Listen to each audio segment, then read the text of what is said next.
I would just like to say that I think the defendant should be kept from the public as long as legally possible. Now at 6, a man is set to be in court later this morning after allegedly assaulting multiple women in Southeast Portland, including trying to rape a woman in her own home. What we know about the alleged incidents coming up in a live report.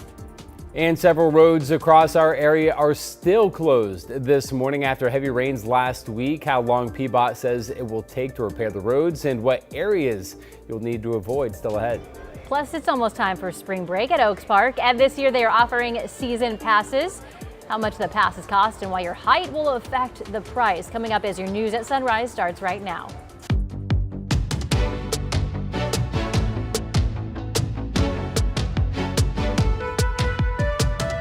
Good morning, and thank you for joining us on your Tuesday. I'm China Green. And I'm Matthew Herchick. Happy St. Patrick's Day, everyone. I'm wearing my green. You are not, so I get to pinch you. Ah! Whoa, good. Wow. I've got green on the radar. Rod Hill, Chris McGinnis, you both aren't wearing green either. Chris, you get a pass, but Rod, get over here. I've green on the radar. I've green on the radar. I know I totally spaced it. Good grief. All right, good morning to you. Yesterday, the rain we knew was going to hold to our north. It did. That would allow warming temperatures. It was actually 72. I just looked at Matt Safino's report. It was 72 in downtown Portland yesterday. 72. 68 out of PDX. Anyway, the rain has now moved back down to the south. So Astoria, good morning, raining.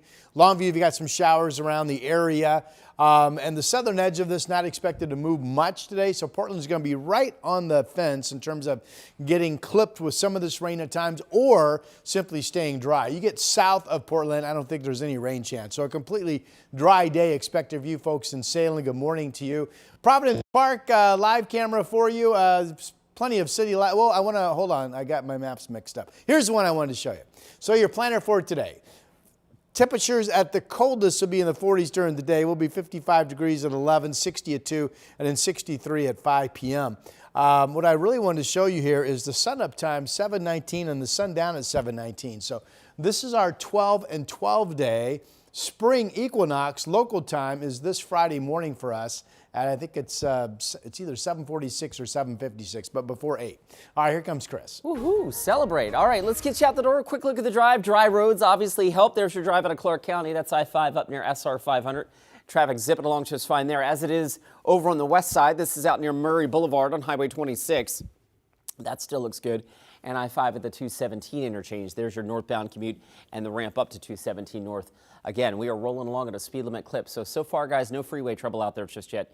We're off to a good start. Thank you, Chris. Well, this morning we're still seeing impacts from last week's atmospheric river. Right now in Portland, 5 roads are closed from either landslides or other problems caused by the rain.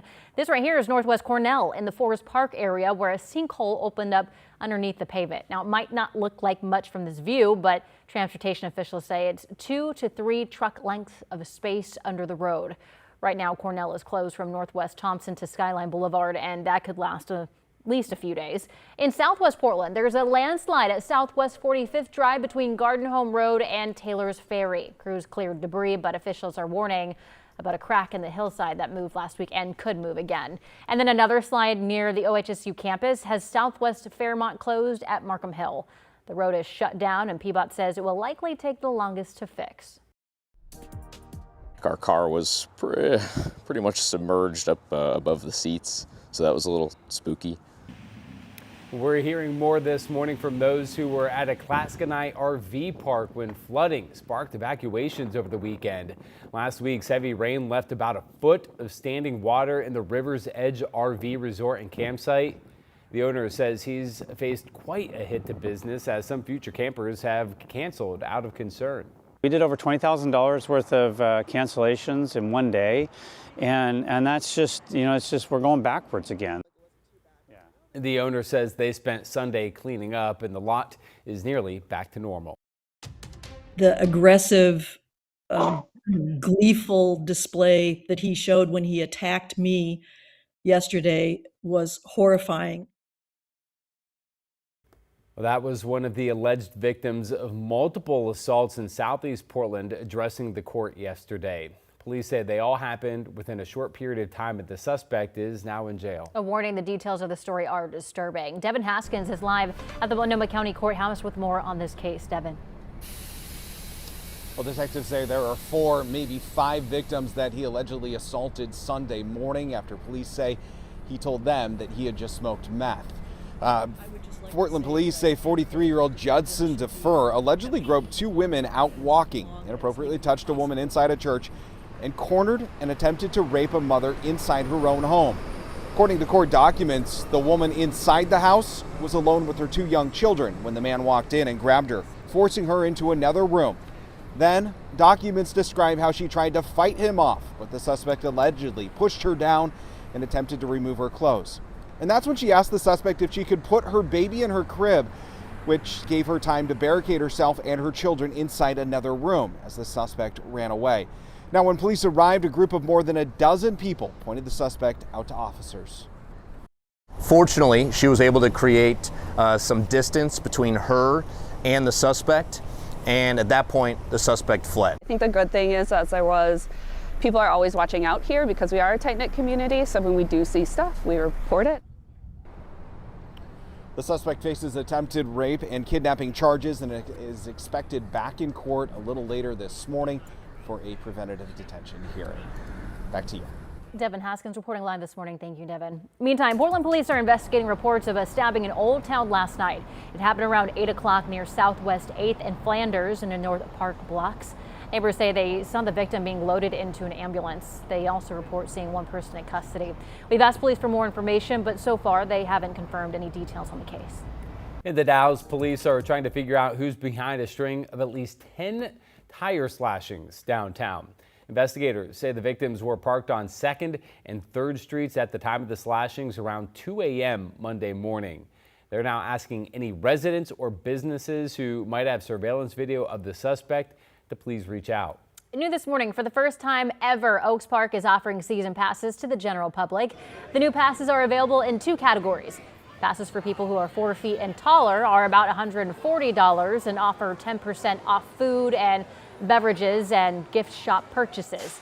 Passes for people who are under 4 feet tall are about $75. Why the difference in price, you ask? Well, height and safety requirements apply to rides and may impact a pass holder's ability to ride certain attractions. Both passes do offer limited rides, though, but season passes are not valid on 4th of July or Labor Day. Oaks Park kicks off its season for spring break this Saturday, the 21st, through next Sunday, the 29th.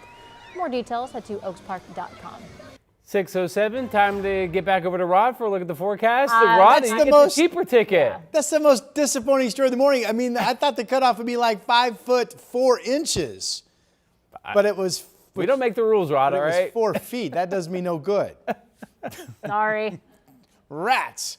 All right, here's our satellite radar imagery. We've got solid rain up in Astoria, Long Beach, and then you get north of Kelso Longview. It's a wet drive up I-5, so realize that, to Seattle. This is the rain area that was clearly to our north yesterday, and we had the 70s in many areas that we thought we would have. But today it's clearly come back down to the south. So here it is close up. Some showers around Longview. The southern edge of this is going to be right around the Portland area throughout the day, meaning Portland will either just stay dry or just get clipped with the southern edge of some of this rain. And that's probably a 50-50 bet as to which way that goes. You get south down into Salem and probably for that matter even Wilsonville. No rain chance today. All right, here's the Vancouver, the Springs of the waterfront. And again, there's the Columbia River, kind of for the most part right where the southern edge of the rain potentially could get to. Right now, clouds and dry in Vancouver. 52 is the temperature. Other numbers, 47 up in Scappoose. Good morning to you. A lot of 50s on the board, including Wilsonville at 51. Almsville is at 50. Aurora is at 51 degrees. So again, not cold. This pattern of warm weather still expected to be with us all the way into Friday. This shows this afternoon raining and only 52 in Astoria, some rain in Kelso and 57. But then you get warmer as you drop down the valley with increasing sun. And by the time you get down to Eugene, it's back in the 70s. This shows Bend and Burns in the 70s today. 7-day forecast on the St. Patrick's Day. I'll go 63, a lot of clouds in Portland.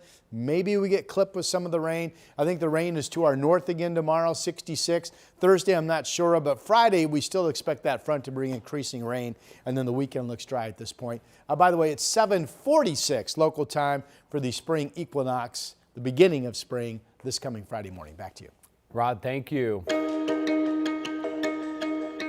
Well, the KGW Great Food Drive is still going strong, and our goal is to collect enough donations to provide more than 1 million meals to local people and families in need. So far, we're about halfway there. We've provided more than 500,000 meals, but there is still ways to go.